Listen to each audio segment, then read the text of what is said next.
trading card games are expensive. Yu-Gi-Oh! Is no exception to that. And because it's so expensive, even the kings at the top tables, well, they might have started not unlike you.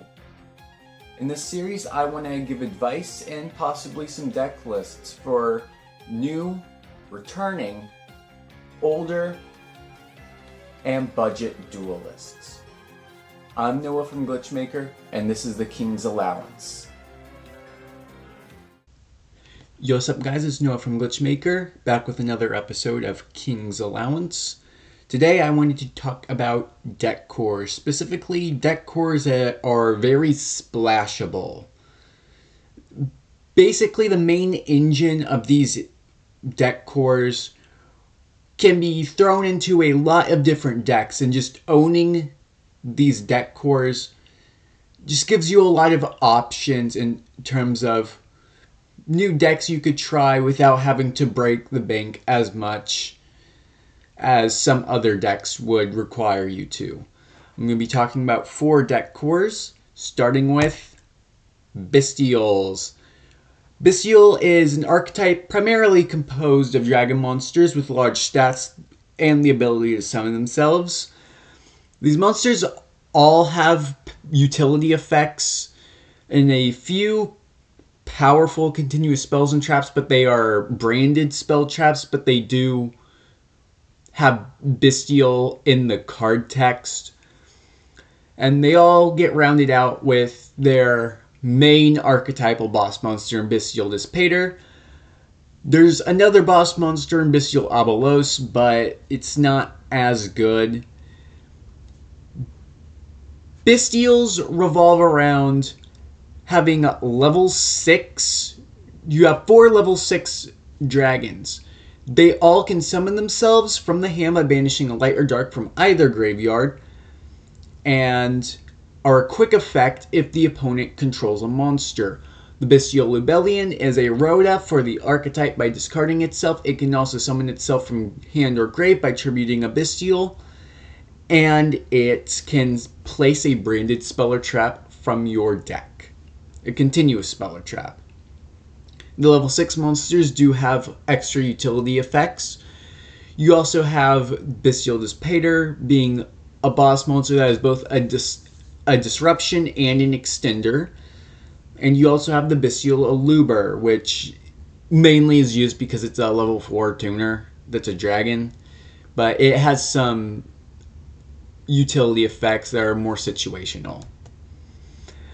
Synergizes with a lot of decks that either tend to have very powerful dragon monsters like Blue Eyes or Red Dragon Archfiend, or play an abundance of lights and or darks like Malice or Centurion. Decks that may utilize Bestials are obviously Dragon Piles. We have 3 very popular Dragon Piles. You have Primite Bestial, Bestial Control, which is technically called Bestial Metamorph now, but it's more just Bestial Control, but we threw in 2 more cards, and Dragon Link.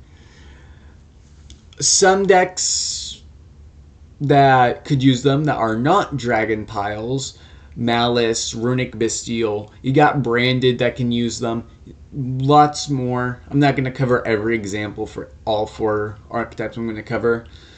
And because the level 6 Bestials are also technically hand traps, you can actually, potentially side them, or just straight up main deck them as just a hand trap, depending on the format.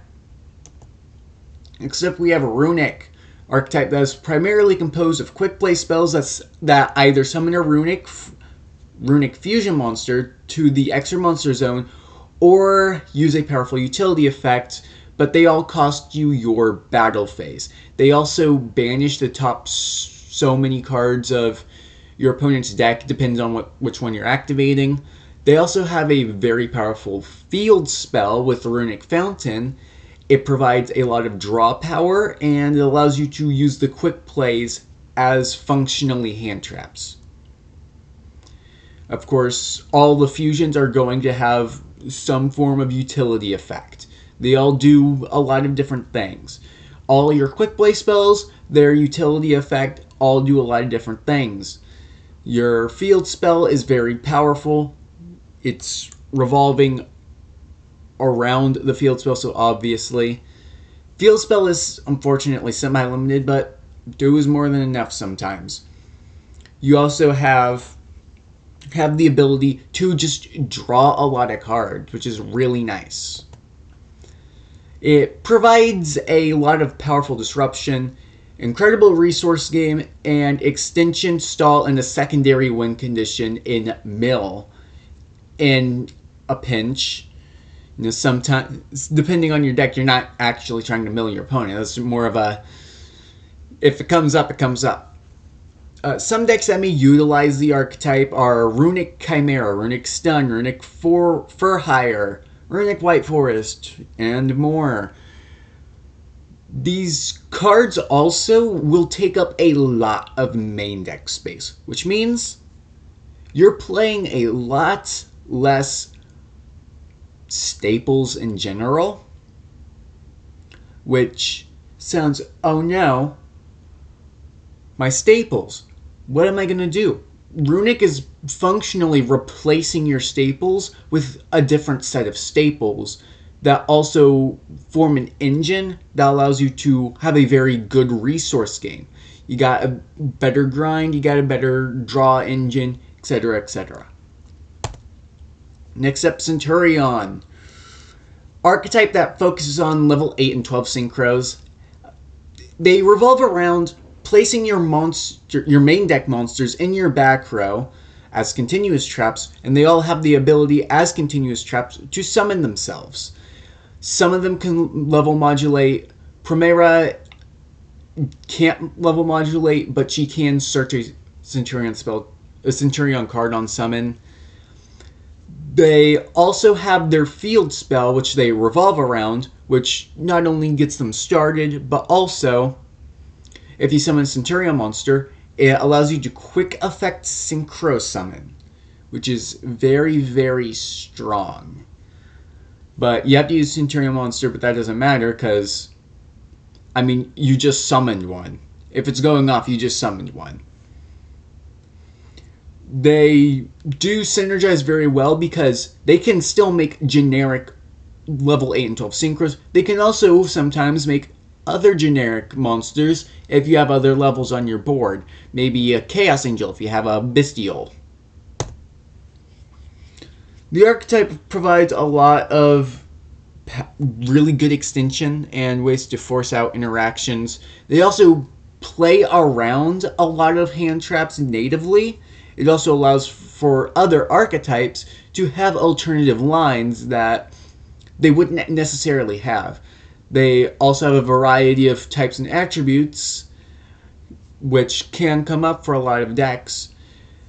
Namely, a deck I play, Centurion Red Dragon Archfiend, because one of their Synchro 12s is a dragon, a dark dragon. Red Dragon Archfiend can actually do some really cool stuff with the archetype just because one of their cards had a good type and attribute that just lined up very well. They also run a lot of other powerful generic synchros. Crimson Dragon, stuff to summon off Crimson Dragon. You got Scarlight. And Centurion also doesn't lock you out of synchro summoning either. So if you decide to play a deck that doesn't actually lock you in anything alongside Centurion, you could potentially play an IPSP package. You could play Seals. You could do a lot of things. Some decks that may utilize Centurion are Centurion Resonator or Red Dragon Archfiend, White Forest Centurion, Horus Centurion, Vanadium Centurion, which I didn't even know existed until making this video actually, and obviously more. Next up, Horus. Archetype that revolves around the continuous spell King Sarcophagus, which can send the level 8 Horus monsters from your deck to their graveyard by pitching cards, which then allows them to summon themselves on an inherent summon, by the way. It's not an activated effect. And King Sark has to be on field to be able to do that, but if you fired off King Sark, you're just summoning a bunch of guys anyway. They're also level 8, which means not only that their large stats enable OTK lines, they get access to the rank 8 Exist pool, which also excels in OTK lines. Very powerful OTK engine. Also, they are very, very powerful extenders. They also have a bunch of utility effects that I won't get into. They do have other cards, but the main cards you're looking at are their main 4 level 8 monsters and King Sark. Sometimes you'll play the field spell, maybe the dragon. Horus can provide an outlet to pitch cards in exchange for sending monsters to the graveyard, who then summon themselves for powerful extension, swift OTKs, or board-breaking capabilities. Some decks that may utilize it are Horus Centurion, Phantom Knight Horus, Orcus Horus, Tearlaments Horus, etc. They do a lot, and I believe they can also get you a free draw through Imseti, and you also have the rank 8 in Coach King Giant Trainer, which can also get you 3 free draws and potentially some burn damage. Yes, there's a rank 8 that is better Pot of Greed. Isn't that amazing? These 4 archetypes provide a lot of just utility for any duelist lineup. They provide a sizable chunk of other decks just by having them, so you spend less on future decks potentially. You can just reuse them. If you're not sure what to build next, just reuse something you already have. It's pretty cool. Best part is that these 4 in particular aren't actually in real danger of getting hit on any ban list. At least not getting killed, that's for sure. But there's also other archetypes that